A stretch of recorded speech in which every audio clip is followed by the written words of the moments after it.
তুমি মিঠুর দিকে এমন ভাবে তাকায় আছো, বুঝতেছি না বন্ধুত্ব করবা নাকি ওরে থাবা মারবা। মনে হচ্ছে যে শিকার ধরবে। কিভাবে তাকায় আছে, আরেকটা ভয়ে ডান্স করতেছে, এই পাশ যায় ওই পাশ যায়।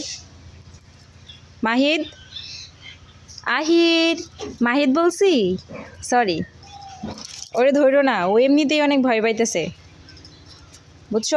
ওর ধারে কাছে যাবা না, এই দিক যাও সেই দিক যাও, ও ভয় পায় অনেক, ওর কাছে আসতে হবে না। ওর সাথে বন্ধুত্ব করো, ওরে একদমই থাবা মারবা না, ঠিক আছে? হ্যাঁ, ওর সাথে থাকতে হবে, দেখবা কেউ আসে না যেন। তুমি এমনভাবে চোরের মতো আসতেছো, মনে হয় ওরে থাবা মারবা। ওরে থাবা মারলে তোর ঘর থেকে বের করে দিব আমি, দেখিস।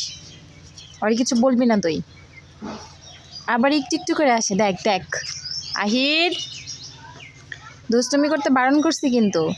ও তোমায় দেখে ভয় পাচ্ছে, তুমি দেখো না কোন পাশে দেখে কোন পাশে যাইতেছে। হ্যাঁ, আমি কিন্তু মারবো তোমায়, তুমি অনেক দুষ্টু হয়েছো। তুমি এখান থেকে যাও, ও ভয় পাচ্ছে অনেক, যাবা এখান থেকে, যাও।